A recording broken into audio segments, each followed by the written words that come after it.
Today's Bible lesson is coming out of the book of Luke, chapter 16, verses 19 to 31. The name of the lesson is Lazarus and the Rich Man. So this lesson teaches us about our time here on earth. Lazarus was a poor man. He didn't have much of anything, but he did have the one needful thing, the most important thing, which is Jesus.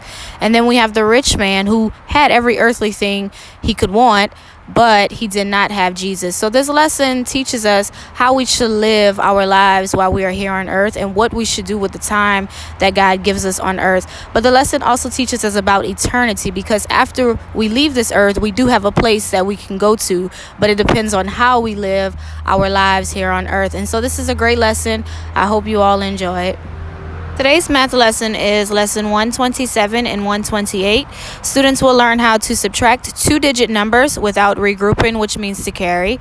And lesson 128 is learning how to identify cold, cool, warm, and hot, and also learning how to read a thermometer.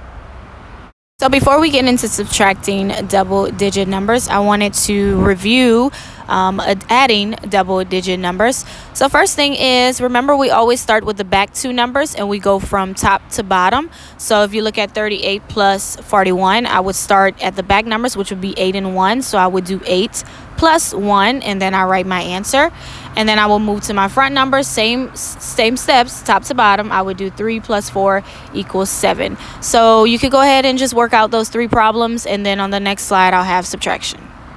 So here are a few subtraction problems that students can kind of start practicing with. So remember, the steps are the same even as we learn subtracting double-digit numbers. So we start at the back and we go from top to bottom. So I would start with 57 minus 12. So I would start at 7 minus 2. So I would go from top to bottom, 7 minus 2. Then I write my answer. And then I move to my front numbers, which would be 5 minus 1 from top to bottom. It's important that they subtract from back to front. Please monitor that as they are doing the problems, that they are writing it back number first and then front number. This prepares them for carrying whenever they move on to second grade. Okay, so now you can move on to workbook page 127. It'll be 3 pages on today. You will have a facts page, and then after the facts page, you will have a subtraction page of subtracting double-digit numbers. And so also make sure that students are putting their cent sign whenever they are subtracting, because it is money. So just make sure as they're putting their answer that they are putting the cent sign, and then after they complete that page, they have their work page. So today in writing, students will do a narration exercise. So how we do it in class is I read a story, and then we answer questions about the story orally. We answer the questions, and then students in their workbook, they will write something that they remember from the story. So it can be more than one sentence. I do encourage them to write more than one sentence, but if all they can remember is one sentence, that is fine. Just a few things as they retell you what happened in the story. Make sure that they are naming the characters, that they don't just give the pronoun he or she or they, that they actually tell you who the people were. And secondly, make sure that whenever they are writing, that they are writing in a complete sentence, that it's not a fragment or a phrase sentence, but that they are writing it completely. So help them know how to process their thought before they put it on paper. As a reminder, our story this week is The Tale of Benjamin Bunny by Beatrix Potter. So I will go ahead and read our narration today. One morning, a little rabbit sat on a bank. He pricked his ears and listened to the trit-trot of a pony. A gig was coming along the road. It was driven by Mr. McGregor, and beside him sat Mrs. McGregor in her best bonnet. As soon as they had passed, little Benjamin Bunny slid down into the road and set off, with a hop, skip, and a jump, to call upon his cousins, who lived in the wood at the back of Mr. McGregor's garden. That wood was full of rabbit holes, and in the neatest, sandiest hole of all lived Benjamin's aunt and his cousins, Flopsy, Mopsy, Cottontail, and Peter. Old Mrs. Rabbit was a widow. She earned her living by knitting rabbit wool mittens. She also sold herbs and rosemary tea and lavender. So now we will answer a few questions about the story. So I will pause after I ask the question just to give students time to answer, and I will give the answer as well. So first question says, who was driving the gig? Answer is Mr. McGregor was driving it. Next question, who was sitting next to Mr. McGregor and what was she wearing? Answer is Mrs. McGregor was sitting next to him and she was wearing a bonnet. Next question, as soon as the horse and gig had passed, who slid down into the road to go see his cousins? Answer is Benjamin Bunny. Next question, 4 rabbits who were living in the neatest and sandiest hole were named in the story. Can you remember 2 of the 4 names?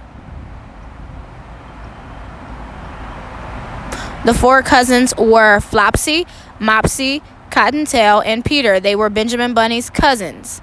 Next question, we find out what Mrs. Rabbit does to earn a living. What does she do to earn money? Answer is she knits mittens. So parents, if they struggle to answer the questions, I suggest that you let them listen to the story again so that they can be able to answer any of the questions. So usually I give them, after we answer the questions, I give them about 2 to 3 minutes to write something that they remember from the story. Just remember that they have to start with capital letters and they finish with periods. After you complete the narration exercise, you can move on to reviewing the titles of respect. So ways that you could review it is you could have students write them, copy them a few times. You could have them do a match where on one side you write the titles of respect and then on the other side you write the abbreviations, and they can draw lines connecting, matching which one goes with which. That is what they will have to do on the test on Thursday. So that's a good practice for them to become familiar with what abbreviation goes with what meaning. Today in phonics, we will start by reviewing charts 11, 12, and 13. You will have to pause the video today because it's only like a quick slide today. So just pause the video at each chart and allow the student to take time to go over it.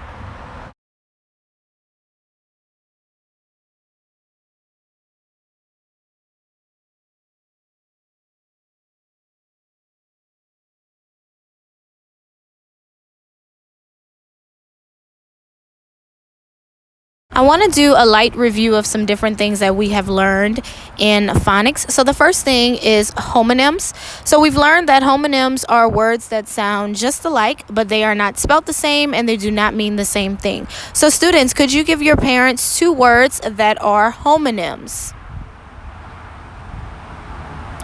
Examples they could have given you were right and right, see and see, two and two, B and B. Any of those kind of words are homonyms.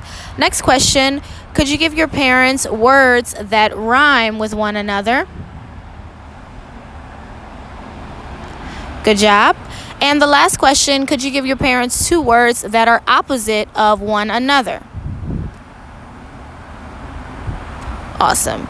So the last thing, parents, that you could do as an addition to the phonics lesson, the word list that I sent through email on yesterday, what you can do is you could have a little challenge with students. So in class, sometimes we do this challenge where the first person to get 5 points wins. So how the game goes is they go to the board and they read a word. If they read it and they read it correctly the first time they read it, they get a point. If they do not read it correctly the first time they read it, then I get a point. And so you can play that game with them. You can go to 5 points, 10 points, 15. It's just a little challenge. They love to be challenged. And so you can do that with them.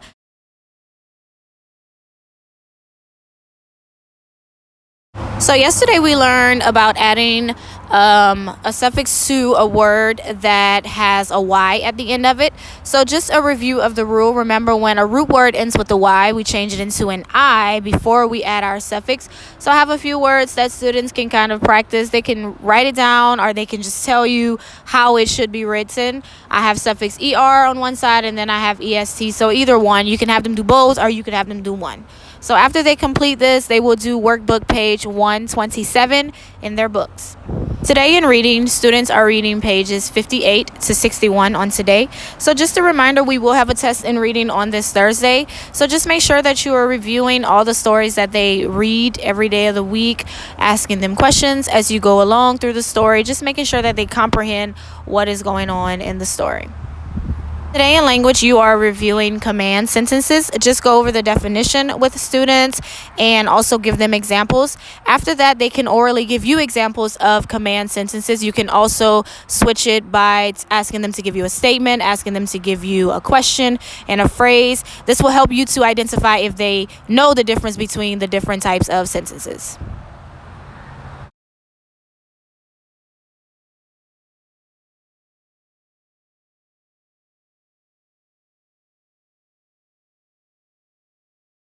Today in spelling, students can review their word list and then they can write them 3 times on today. Sometimes in class, I allow them to write with color pencils or markers, so they are free to do that on today if you have access to those things at home. This is an oral review of the social studies lesson on this week.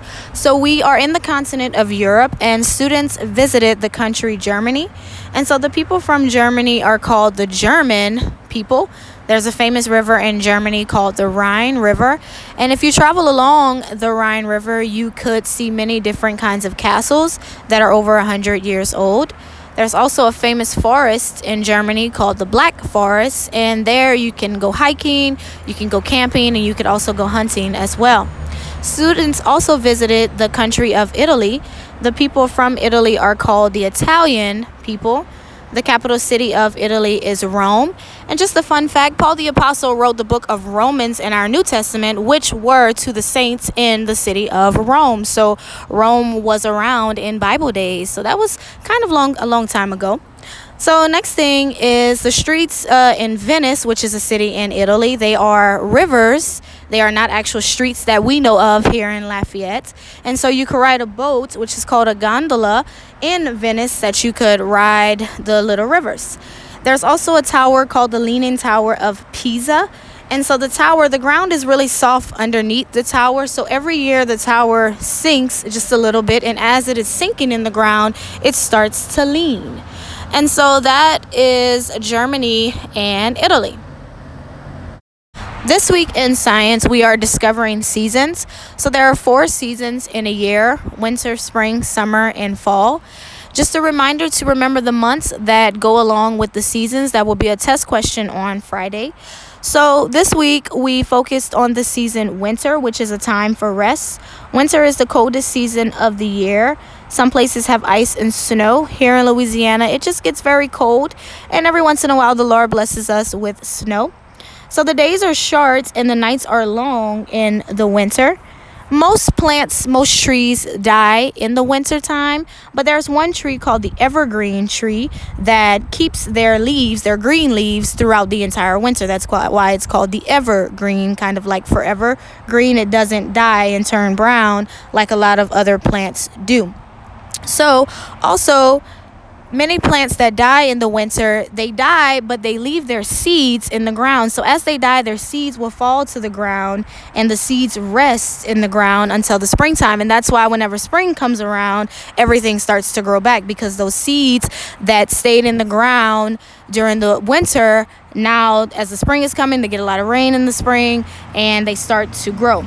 So trees also have buds on their branches during the winter, and these buds are kind of like a blanket. It covers the plants, and they lie safely inside of the bud, waiting for the spring to come for them to come out of the bud. So in the winter, some animals will hibernate.